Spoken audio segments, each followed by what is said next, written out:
Pattern को देखोगे ध्यान से, ये 50 साथी आपको दे देंगे, अगर नहीं मिला तो ले लेना। पहले 2 सब्जेक्ट का रिजल्ट आता है, बच्चे फेल किए जाते हैं। उसके बाद 2 का आता है तो पास कर दिए जाते हैं। उसके बाद फिर 2 का आता है, बच्चे फेल कर दिए जाते हैं। उसके बाद फिर 2 का आता है, बच्चे पास कर दिए जाते हैं।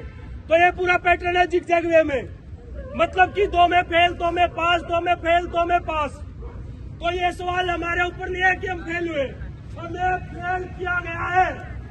और इस बात की क्या गारंटी है कि कल को आपको फेल नहीं किया जाएगा? है इस बात की कोई गारंटी? मैं 24 साल का था जब मैंने एचपीएससी की तैयारी स्टार्ट की। आज मैं 31 साल का हूँ और आप में से बहुत सारे आज 23-24 साल के होंगे जिन्होंने तैयारी शुरू की है। पीजीटी कंप्यूटर साइंस का जो रिजल्ट आया है, ऐसी ऐसी लड़कियां हैं जो जब भर्ती आई उन्होंने जब तैयारी की वो ऑन मेरिट थी, आज उनके बच्चे स्कूलों में जाने लग गए। जब वो भर्ती पूरी हुई और रिजल्ट आया तो उनको फेल कर दिया गया। एचपीएससी की इतनी हिम्मत कहां से हो रही है कि वो हमारे साथ इतना अन्याय कर रही है? उसकी हिम्मत आपकी चुप्पी से हो रही है। आप लोग चुप हो, इसलिए एचपीएससी में इतनी हिम्मत है, इसीलिए सरकार में इतनी हिम्मत है कि सरकार बोल नहीं रही। अगर हम चुप नहीं होंगे तो सरकार को वो करना पड़ेगा जो सरकार की जिम्मेदारी है। और सरकार की जिम्मेदारी है कि जितनी पोस्ट निकाली भी है वो सारी पोस्ट भरी जाए।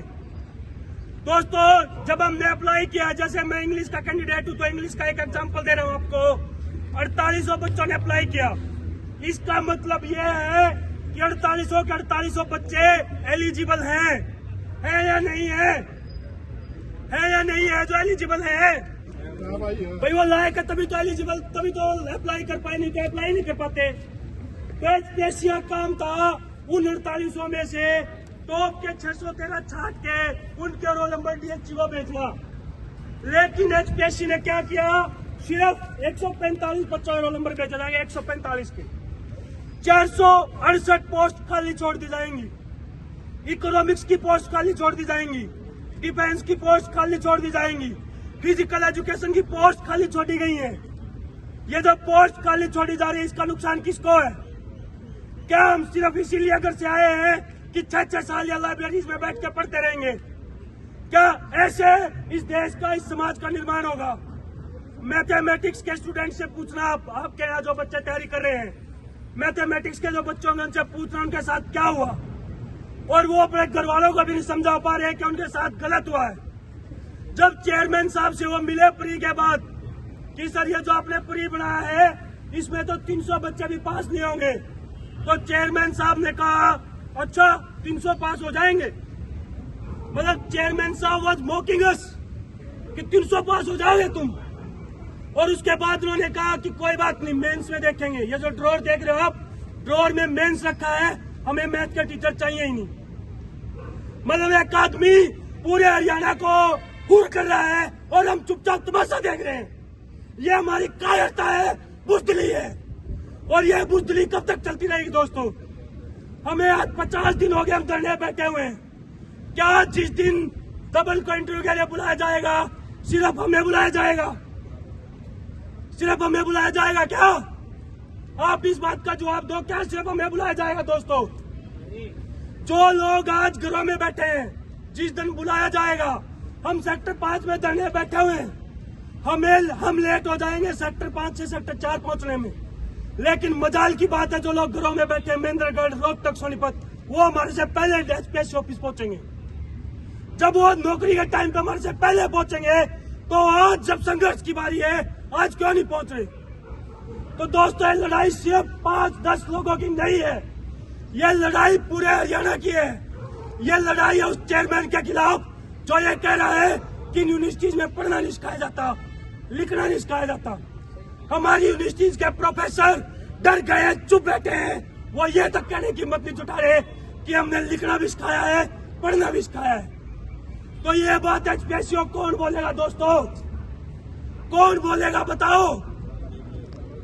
कौन बोलेगा बताओ? तो एचपीएससी को कि हमें पढ़ना आता है, लिखना आता है। साथियों, आज से नहीं चल रहा, ये 2019 के बाद से जब से जितनी भी एबी ग्रुप की भर्तियां हैं उन्होंने मेंस में जो 35% का क्राइटेरिया इंट्रोड्यूस किया है, उसमें चाहे कोई पीजीटी की भर्ती हो, एचसीएस में भी आपने देखा होगा कि 61 बच्चे लिए थे, 100 से ऊपर वैकेंसी थी। हिंदी में फेल कर दिए। ये देखेंगे कि कहाँ फेल करे इनको। ये कह के फेल कर दिया कि हिंदी नहीं आती, इसका मतलब हरियाणा वालों को, बाहर वालों को आती है तो बाहर वालों को लगा दिया। तो जनरल की सीटों में बाहर वालों को भी लगा रहे हैं और खाली भी छोड़ रहे हैं, और रिजर्व कैटेगरी की जो सीटें उनको बिल्कुल खाली छोड़ रहे हैं। तो ये 2019 के बाद से चला हुआ है जो ये पॉलिसी है 35% की, ये किसने बनाई है? ना कोई रिसर्च टीम आई है हमारी यूनिवर्सिटी में, कॉलेज में, वो किसी और ने ही बनाती है। और जो कैबिनेट है ना आपकी, जो आप कह रहे हो, आप खुश हो ना जातियों में उस कैबिनेट को चुनकर, जो जातीय समीकरणों में फिट बैठते हैं ये मंत्री, वो बैठे हैं। 2 महीने हो गए मैं वहां पंचकुला और चंडीगढ़ उनके चक्कर लगाते हुए। वो कहते हैं हुआ तो आपके साथ गलत है, पर क्या करें, उनकी नहीं चल रही, पता नहीं किसकी चल रही है। आलोक वर्मा जो है वो बिहारी चेयरमैन, वो उसको रिपोर्ट नहीं करता सीएम को। मतलब हरियाणा की सरकार ये कह रही है कि हम क्या करें। मतलब जो सरकार हमने चुन के बिठाई है, हमने चुनी है, हम कह रहे हैं हमने चुनी है, लेकिन वो सरकार ये कह रही है कि हम कुछ नहीं कर सकते। तो कौन करेगा दोस्तों? एक बड़े नेता ने कहा कि जब ये सड़कें आवारा शून्य हो जाती है ना, जब सड़कों पे हम नारे लगाते हैं, तो संसद और विधानसभा आवारा हो जाती है, और ये आवारा हो रखी है दोस्तों। कब तक आप सिर्फ तैयारी करते रहोगे? कब तक हाथ में किताब लेकर मुट्ठी ऊपर निकलोगे आप? इसके अलावा कोई ऑप्शन नहीं है हमारे पास। और दोस्तों आज हम आपको न्योता देने आए हैं, इन्विटेशन देने आए हैं। 2 तरह के प्रोटेस्ट की कॉल है। 17 फरवरी को HPSC का दफ्तर घेरा जाएगा, जो कॉल दिया कांग्रेस ने। हम लोग कहते हैं कि विपक्ष मरा हुआ है, बोल नहीं रहा। पहली बार विपक्ष ने सड़क पे आने की हिम्मत दिखाई है, तो हमें भी विपक्ष का साथ देना चाहिए। इसलिए नहीं कि वो कांग्रेस है, इसलिए कि डेमोक्रेसी में विपक्ष की बहुत ज्यादा जरूरत होती है। जब विपक्ष कमजोर हो जाता है तो सत्ता आवारा हो जाती है। दूसरी कॉल दोस्तों जो धरने पे साथी बैठे उन्होंने दी है, उन्होंने कॉल दिया है 20 फरवरी की। 20 फरवरी को विधानसभा का सेशन शुरू हो रहा है, तो हम 20 फरवरी को विधानसभा का घेराव करेंगे। दोस्तों बहुत बटली है जाति में, बहुत बटली है धर्म में। अब हमें मुद्दा उठाना है रोजगार का। जो हमने 7-7, 8-8 साल बैठ के तैयारी की है, उसका हिसाब मांगने की बारी है दोस्तों। और जिसको भी आप नेता मानते हो, अपनी जाति वाले को नेता मानते हो, चाहे अब जाट हो, चाहे खाती हो, ब्राह्मण हो, नाई हो, चमार हो, कुछ भी हो, अपने अपने नेताओं से जवाब लो कि आप लोग क्यों नहीं बोल रहे, क्यों नहीं बोल रहे हमारे नेता कि जब हमारे साथ इतना ज्यादा इनजस्टिस हुआ है तो ये सारे के सारे चुप क्यों हैं, इनके मुंह में दही क्यों जम गई है। तो दोस्तों आप इस संघर्ष में साथ आओगे ना? आओगे नहीं? तो दोस्तों अगर आप दिल्ली वहां पे नहीं आ सकते तो इस यूनिवर्सिटी में कुछ करो। आप अपनी सोशल मीडिया पे डालो, प्रेस में दो, एक दिन का धरना रखो, उपवास रखो, लेकिन लगातार इस मुद्दे को जिंदा रखो, क्योंकि ये हमारा मुद्दा है और हमारे पैर का कांटा हम ही से निकलेगा, कोई और नहीं आने वाला निकालने दोस्तों उसको।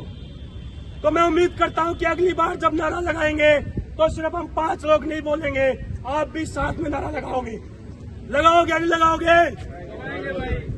हरियाणा में हरियाणा वालों को नौकरी देनी होगी, देनी होगी, देनी होगी। हरियाणा में हरियाणा वालों को नौकरी देनी होगी, देनी होगी, देनी होगी। हरियाणा सरकार शर्म करो, शर्म करो, शर्म करो। HPSC चेयरमैन मुर्दाबाद, मुर्दाबाद, मुर्दाबाद। HPSC चेयरमैन मुर्दाबाद, मुर्दाबाद, मुर्दाबाद। हरियाणा सरकार मुर्दाबाद, मुर्दाबाद, मुर्दाबाद।